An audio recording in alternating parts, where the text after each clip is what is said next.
Kalau warga sipil sekalian, coba kita bayangin skenario ini gitu ya. Kita lagi duduk santai nih, ngopi di Jakarta gitu kan, atau Kejali Surabaya lah. Tiba-tiba tanah di bawah kaki kita berguncang, bukan cuma hitungan detik, tapi menit teman-teman. Dan 20 menit kemudian ombak setinggi gedung 10 lantai menghapus pesisir selatan Jawa dari peta. Ini bukan scene film kiamat, ini adalah fakta geologis yang sudah ada di berbagai sumber ilmiah. Jadi Pulau Jawa sedang dikepung oleh 3 megatrust raksasa, Selat Sunda, Jawa Barat, dan Jawa Tengah Timur. Potensinya magnitudo 9,1. Energi yang tertahan di sana khususnya di Selat Sunda adalah seismic gap, atau artinya tuh tabungan bencana yang sudah ratusan tahun tidak pecah. Nah, saat dia pecah, teman-teman, dia tidak akan bilang permisi gitu ya.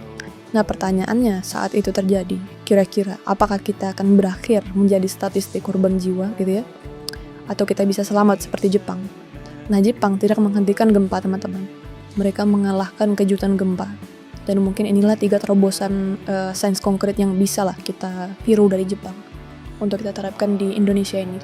Terobosan pertama yaitu sistem saraf dasar laut. Ya, mungkin teman-teman tahu lah maksudnya apa nih, itu yang pelampung mendeteksi gelombang laut itu jika dikembalikan, tapi kita harus berhenti teman-teman memakai pelampung itu, kita harus mulai memakai kabel. Karena apa? Itu masalah klasik kita adalah buoy, tsunami, itu sering rusak atau dicuri gitu kan.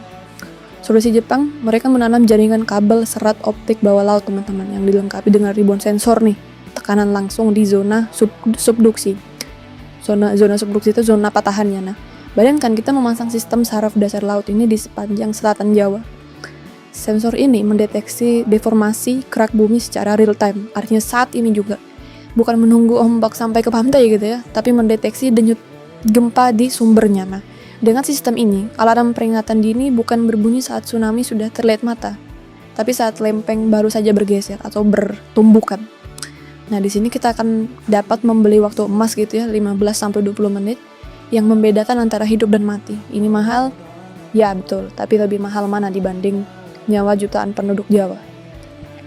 Terobosan kedua yaitu retrofitting struktur bangunan publik kita, teman-teman. Nah, kita harus memilih nih, mau mengaudit struktur bangunan publik kita atau membiarkan mereka runtuh. Karena kan gempa itu tidak membunuh manusia gitu ya. Getarannya enggak, cuman bangunan runtuh yang membunuh manusia. Nah, di Jepang, gedung pencakar langit bisa menari, teman-teman, saat gempa magnitudo 9,0. Karena apa? Yaitu karena teknologi base isolation dan dampers. Nah, di Indonesia kita tidak perlu merobohkan semua bangunan gitu ya. Kita butuh program nasional seismic retrofitting, yaitu penguatan ulang kembali bangunan-bangunan publik.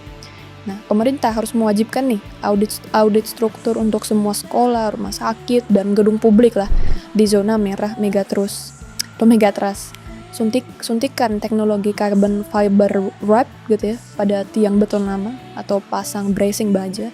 Nah, ini adalah sains teknik sipil sederhana gitu ya. Jika kita membiarkan sekolah dibangun asal-asalan nih di atas zona magnitudo megatrust 9,1, ya itu bukan bencana alam namanya, tapi kelalaian yang kerencana. Dan terobosan yang ketiga yaitu kita harus mampu gitu ya mengalahkan geografi kita dengan vertikalitas. Dengan cara apa? Dengan cara evakuasi vertikal, teman-teman. Data bilang bahwa waktu evakuasi kita cuma 20 menit nih. Di pesisir padat seperti Cilacap atau Pangandaran, itu kan mustahil nih lari ke bukit dalam waktu segitu. Nah, jalanan pasti macet total. Solusinya apa? Yaitu shelter evakuasi vertikal yang multifungsi. Bangun menara-menara tinggi di pesisir yang sehari-hari berfungsi sebagai pasar, tempat parkir, atau masjid, tapi didesain nih tahan gempa magnitudo 9 lebih dan anti tsunami. Nah, saat sirine berbunyi, warga tidak perlu lari 5 km jauhnya gitu ya ke pegunungan atau bukit-bukit, nah tapi cukup lari 500 meter ke gedung ini dan naik ke atapnya.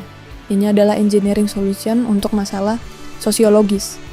Jadi kita mengubah panik lari jauh menjadi refleks naik ke atas.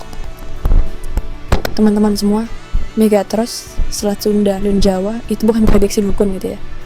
Itu potensi energi fisika yang pasti akan lepas entah besok atau 10 tahun lagi lah katakan.